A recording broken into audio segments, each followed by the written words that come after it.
Hello friends, welcome back to wing से उड़ान। I hope आप सब ठीक होंगे। हमने जूनियर असिस्टेंट की सीरीज स्टार्ट की हुई है जिसमें हम पीवाईक्यूज डिस्कस कर रहे हैं जूनियर असिस्टेंट के 2024 के, 2023 के, 2022 के और मैथ्स, रीजनिंग और कंप्यूटर के कंपोनेंट के। आज हम डिस्कस करेंगे मैथ्स के कंपोनेंट का 2023 के पीवाईक्यूज, जिसमें टोटल जो एग्जाम में क्वेश्चंस आए थे वो 11 और हम 5 को डिस्कस कर चुके हैं इससे पहली वीडियो में। अगर जो फर्स्ट टाइम ये वीडियो देख रहे हैं तो आप इस वीडियो के बाद जाकर एक प्लेलिस्ट वहां पे क्रिएट हो रखी है चैनल में, जूनियर असिस्टेंट 2025। जितनी भी वीडियोस है रीजनिंग की, कंप्यूटर की, मैथ्स की, वहां पे कवर होंगी। आप वहां पर जाकर फॉलो कर सकते हो और देख भी सकते हैं जो भी आपको डाउट है। ठीक है।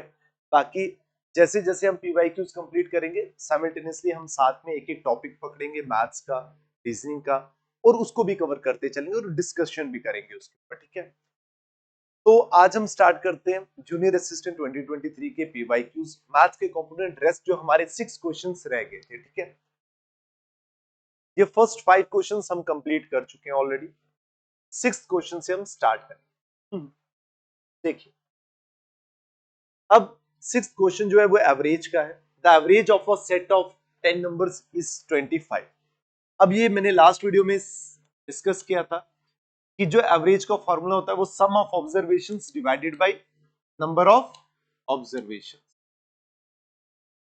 सम of observations divided by number of observations. ठीक है, इज इक्वल टू क्या होता है, जिसको हम एवरेज भी बोलते हैं और या फिर मीन भी बोलते हैं। एवरेज भी बोलते हैं या फिर मीन भी बोलते हैं हम। ठीक है, ये दोनों हम बोलते हैं उसको। ये आ गया आपके पास फॉर्मूला। अब देखिए, सिंपल सा क्वेश्चन है। एवरेज कितना है 10 नंबर्स का 25। नंबर्स कितने हैं 10, मतलब नंबर ऑफ ऑब्जर्वेशंस कितनी है 10, डिनोमिनेटर में 10 आएगा। सम अभी मुझे तक पता नहीं है और इसका जो एवरेज है वो है 25। तो सम कैसे फाइंड करेंगे? Sum is equal to 25 into 10 कर दोगे तो क्या आ जाएगा 250। मतलब इन जो 10 ऑब्जर्वेशंस थी उनका अगर मैं सम करूंगा तो वो कितनी आएगी वैल्यू? 250 वैल्यू आएगी। ठीक है।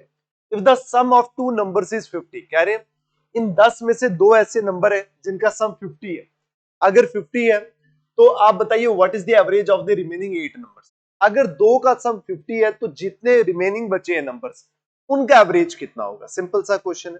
ठीक है। अब देखिए, अगर 250 10 नंबर्स का सम आया है, 10 नंबर्स का सम कितना है 250, तो दो को माइनस कर लीजिए जिनका सम गिवन है आपको 50 है।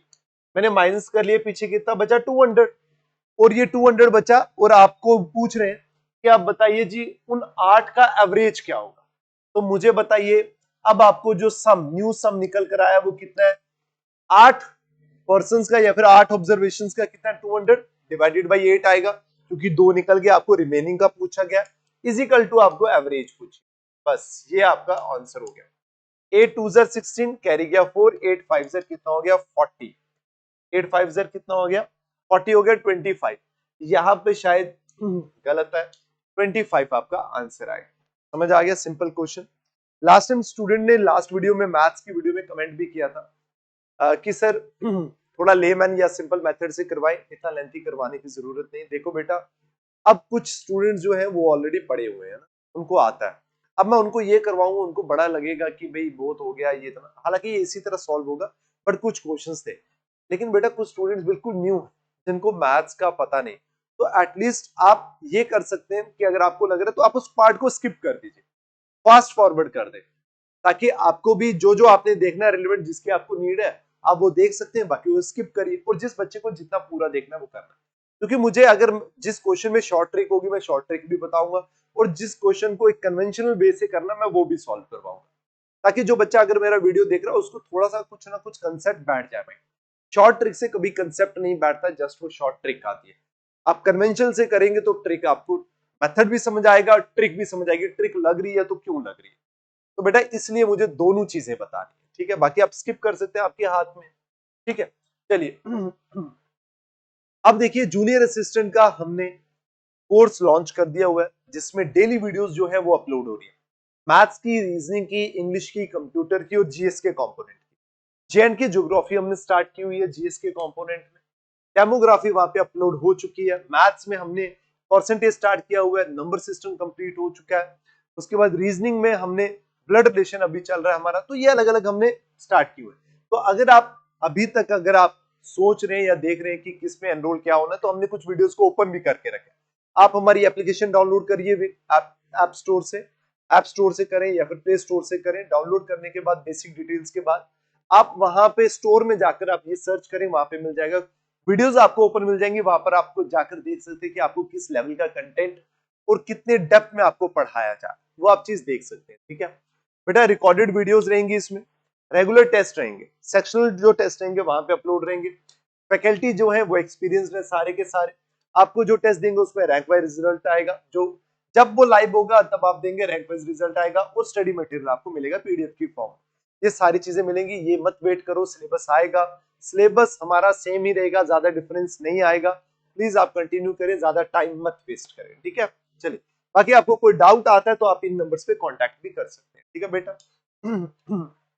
अब आ जाइए नेक्स्ट क्वेश्चन। अब ये है हमारा परसेंटेज, ये आ गया हमारा परसेंटेज का। If a car price increase by 15% and then decrease by 10%, what is the net percentage change in the price. बड़ा कॉमन क्वेश्चन है और बड़े हमें देखने को मिलता है, तकरीबन हर एग्जाम में ये हमें क्वेश्चन देखने को मिलता है। ठीक है, अब देखिए सिंपल मैं ट्रिक बताता हूँ स्टूडेंट्स के लिए, हालांकि उनको पता होगा। जैसे आपको एक अगर वैल्यू इंक्रीज बताई है, एक वैल्यू अगर डिक्रीज बताई, तो आपको पता होगा x minus y minus x into y divided by 100। ये एक ट्रिक होती है, ये तब लगती है जब एक वैल्यू इंक्रीज हो रही है, एक वैल्यू डिक्रीज हो रही है, अगर दोनों सेम हो तब अलग लगती है। ठीक है, तो ये आपका लग गया। मान लो ये x है तो मैंने इसको 15 मान लिया, ये y है मैंने इसको 10 मान लिया, minus x into y divided by 100 divided by, ये आ गया बेटा 100। ठीक है, अब आपको इसको क्या करना, आपने सॉल्व करना। अब आप इसको सॉल्व करेंगे, सॉरी ये मैंने यहाँ पे 100 लिख दिया, ये 10 है बेटा, ये 10 है। ठीक है, ये जीरो कैंसिल हो गया, 5 3 जार 5 2 जार। ठीक है, ये आ गया आपके पास, ये वैल्यू आ गया -3/2। जब इन दोनों को प्लस माइनस करोगे माइनस हो जाएगा, वैल्यू प्लस की आएगी क्योंकि कैपिटल जो बड़ी वाली वैल्यू है उसके साथ प्लस का साइन है, -3/2। तो ये बेटा हो जाएगा 10 - 3/2, और ये बेटा आ जाएगा 7/2 इजिकल टू बेटा आ जाएगा 3%। अब ये जो है ये वैल्यू नेगेटिव में नहीं है, नेगेटिव ये पॉजिटिव वैल्यू, पॉजिटिव का मतलब है इंक्रीज होगा, तो इंक्रीज 3.5%। चलिए यहाँ पे भी शायद मेरे ख्याल से गलती है, टाइपिंग एरर है, 3.5% इंक्रीज हो। समझ आ गया आपको ये चीज? ठीक है, ये या फिर टाइपिंग है या फिर क्वेश्चन में ही गलत था ये। ठीक है, देख लेना एक बार। ठीक है, ये आ गया आपको शॉर्ट ट्रिक से, और दूसरा ये हो गया, दूसरा भी सिंपल है, कोई इतनी बड़ी बात नहीं। अब देखिए दूसरा अगर आपको करना है, उन बच्चों को मैं बता देता हूँ, थोड़ा सा समझा देता हूँ। अगर एक प्राइस है उसका इंक्रीज हो रहा है 15%, तो सबसे पहले मान लेना आपने कि कोई भी वैल्यू, जो भी पहले वैल्यू रही होगी कार की, वो क्या रही होगी 100%, कुछ भी हो। ठीक है, वो अपने आप में क्या 100% है। अब वो इंक्रीज होकर कितना हुआ 15%, तो जब 100 का 15% इंक्रीज करोगे बेटा, तो 15% इंक्रीज होने के बाद अब कार की वैल्यू क्या बन जाएगी 115%। इंक्रीज हो गया ना। अब कह रहे देन डिक्रीज बाय 10%। अब ये जो इंक्रीज हुआ इस पे 10% का डिक्रीज हुआ, तो इस पे 10% का डिक्रीज का मतलब ये हो गया 115 पे आप एक काम कर लीजिए 10% डिक्रीज कर लीजिए, तो ये 0 0 कैंसिल बेटा, ये आ गया 11.5। मतलब जब आपने 100% में 15% इंक्रीज किया, वैल्यू बनी 115 रुपए, फिर जब 10% डिक्रीज किया तो 10% कितना होता है 11.5। तो अब आप इसको पहले -11.5 कर लीजिए, जब आप इसको माइनस करोगे बेटा आएगा 103.5, ये आएगा आपका डिक्रीज। पहले इंक्रीज हुआ देन डिक्रीज हुआ, डिक्रीज किस पे हुआ बेटा 115 पे डिक्रीज हुआ, तो 115 का 10% होता है 11.5, तो हमने माइनस कर लिया क्योंकि डिक्रीज हुआ, तो 103.5 आया। अब पूछे what is the net percentage change in the price, तो एक्चुअल में प्राइस ये थी और अब क्या हो रही है 103.5, तो चेंज कितना आया बेटा 3.5% का, और जो ये परसेंट क्या है इंक्रीज है, तो आपका आंसर 3.5% इंक्रीज आएगा। ठीक है बेटा, चलिए next question. The average marks, मैं एक बार फिर बोलूं, मैं यहाँ पे आपको कंसेप्ट सिर्फ जितना क्वेश्चन है मैं उतना एक्सप्लेन कर रहा हूं। अब इस पे मत सोचिएगा कि सर आपने वो नहीं पढ़ाया, ये नहीं पढ़ाया, ये नहीं समझाया, ऐसा। अगर मैं वो समझाऊंगा फिर ये वीडियो बहुत लेंथी चली जाएगी और शायद उन स्टूडेंट्स के लिए जिनको लगता है कि ये PYQs हैं, इस पे आप इतना क्यों डिटेल में पढ़ा रहे हैं, तो मुझे थोड़ा सा बैलेंस करके चल रहा हूँ, क्वेश्चन को भी एक्सप्लेन कर रहा हूँ, ज्यादा डिटेल में भी नहीं जा रहा हूँ, तो ऑलमोस्ट सभी स्टूडेंट का सोच कर चल रहा हूँ मैं, ठीक है। वापस एवरेज का क्वेश्चन आया है, the average marks of a student in 4 subject are 85। 4 subjects हैं, क्या आ गया सम बेटा, कितना आया एवरेज उसका 85। कह रहे if the student score 92 in one more subject, पहले आप एक काम करिए, पहले का सम निकालिए, 85 इंटू 4 कर लीजिए, पहले जो 4 सब्जेक्ट्स हैं उनका सम आ जाएगा, 8 5 4 20 कैरी 2 32 और ये आ गया 34। इसका मतलब जो 4 सब्जेक्ट्स थे ना, इन 4 सब्जेक्ट्स का उनका जितना भी स्कोर था हर सब्जेक्ट का, सबको ऐड करके कितना आया 340 आया। अब कह रहे एक और सब्जेक्ट है जिसमें उसने कितना स्कोर किया हुआ है 92, तो वो 92 कहां ऐड होगा, यही तो ऐड होगा, क्योंकि ये जो 340 है ये चारों सब्जेक्ट का जो स्कोर है वो ऐड हुआ है, तो उसी में मैंने ऐड किया, तो ये कितना बन जाएगा बेटा 432। इसका मतलब 432 बन गया, और ये सम है बेटा, सम याद रखना, ये सम है, ठीक है। आप पूछ रहे हैं what will the new average, new average क्या होगी बेटा, सम जो है वो 432 है, और जो सब्जेक्ट्स हैं वो कितने हैं 5 हो गए। अब आपको पूछ रहे हैं न्यू एवरेज बताइए, तो एवरेज बता देंगे आप आराम से, 5 5 8 जार 40 कैरी गया 3 5 6 जार 30 पॉइंट लगा, सारे पॉइंट्स पे आ रहे हैं, चलिए अप्रॉक्स आ गया ना, 30 हो गया, 6 4 जार 20 हो गया, 86.4 हो गया, और ये राउंड फिगर में भी करोगे तो ये 86 ही बनेगा, तो आंसर क्या आएगा बेटा 86। 5 8 जार 40 32 5 6 जार 30 2 गया पॉइंट लगकर 4, हाँ राउंड, क्योंकि 5 के बाद जाता है तब हम राउंड फिगर में 87 में जाते हैं, ऑप्शन 87 के भी है, बट ठीक है, बट आंसर क्या आएगा आपका 86 आएगा, इजी है। चलें नेक्स्ट क्वेश्चन पे चलते हैं। ये बेटा आ गया आपका परसेंटेज का, वापस इसको हम वेन डायग्राम से सॉल्व करते हैं। अगर जिन बच्चों ने फर्स्ट वीडियो देखी होगी उनको पता होगा मैंने ये वेन डायग्राम से सॉल्व करवाया। 34% of the candidates failed in arithmetic. अब देखिए ये मान लीजिए अर्थमेटिक है, ये सर्कल रिप्रेजेंट कर रहा है अर्थमेटिक को, और 34% क्या है बेटा, 34% फेल है किसमें, अर्थमेटिक में, एंड 42% इन इंग्लिश। इंग्लिश में कितने फेल है 42%, और मैंने आपको फर्स्ट वीडियो में भी बताया था अगर आपका 2 एलिमेंट्स हैं तो 2 एलिमेंट्स में ये डायग्राम बनती है, एलिमेंट का मतलब एक अर्थमेटिक और एक इंग्लिश, अगर साइंस भी ऐड हो जाता तो ये डायग्राम आपकी बनती, ठीक है, ये मैं आपको पहले भी समझा चुका हूं, ठीक है बेटा। अब ये डायग्राम बनेगी यहाँ पे, तो ये बेटा आ गया इंग्लिश, और इंग्लिश में कितने फेल है 42%, ये आ गया आपका 42%। कह रहे if 20% fail in arithmetic and English, अब ये अर्थमेटिक है ये इंग्लिश है, तो ये जो इन दोनों का बीच में कॉमन है ये आ गया, इसमें कौन है, इसमें अर्थमेटिक भी और इंग्लिश भी है, और वो कितने बच्चे हैं 20% स्टूडेंट जो अर्थमेटिक में भी फेल है और जो इंग्लिश में भी फेल है। अब मुझे बताओ अगर इस पूरे सर्कल की वैल्यू, सिर्फ इस पूरे सर्कल की वैल्यू अर्थमेटिक को रिप्रेजेंट करता था, और कितना 34%, इस पूरे की वैल्यू 34% है, 20 आप लिख चुके हैं क्योंकि ये 20 सर्कल के भी बीच में आ रहा है, 20 आप लिख चुके हैं, तो 34 से 20 माइनस करोगे कितना आएगा 14%। इस पूरे की सर्कल की वैल्यू इंग्लिश, इसकी है 42%, 42 में आप 20 लिख चुके, पीछे कितना बचा 22%, समझ आ गया। ये अब आपके लिए the percentage of those passing in both subject. अब बेटा ये भी फेल है बच्चे, ये भी फेल है, ये भी फेल है, ये सारे फेल है बच्चे, फेल की डायग्राम है, डेटा आपको फेल का है, और पूछा क्वेश्चन क्या है कि दोनों सब्जेक्ट्स में कितने बच्चे पास है ये बताइए। ये 14% वाले बच्चे वो हैं जो ओनली अर्थमेटिक में फेल है, ओनली अर्थमेटिक में फेल है। ये 22 वाले वो है जो ओनली इंग्लिश में फेल है, जो ओनली इंग्लिश में फेल का मतलब है जो अर्थमेटिक में पास है, ओनली अर्थमेटिक में फेल का मतलब है जो इंग्लिश में पास है, और ये जो है ये दोनों में फेल है, मतलब हर बच्चा किसी न किसी सब्जेक्ट में फेल है। क्वेश्चन है पासिंग इन बोथ सब्जेक्ट, दोनों सब्जेक्ट में कितने पास है, तो पहले ये फेल वाले सारे ऐड कर लो, 14 और ये कितना हो गया 34, 34 और 20 कितना हो गया बेटा 54 और 56%, ये बन गया बेटा 56%। 56% जो है बच्चे फेल है, चाहे वो एक में हो, दो में हो, या फिर किसी एक में या फिर दो में। याद रखना एक में फेल का भी मतलब फेल, ठीक है, दोनों का फेल का तो फेल ही।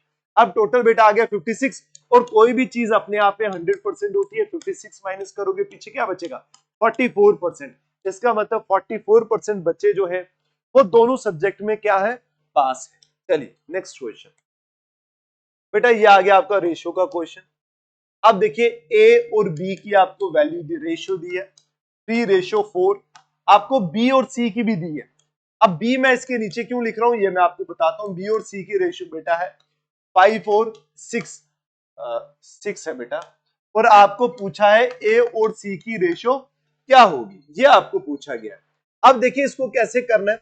अब देखिए जब भी आपको ए और सी दिया, ए बी का भी है और बी सी का, इन दोनों में कॉमन पर्सन कौन है, बी, ये बी है कॉमन।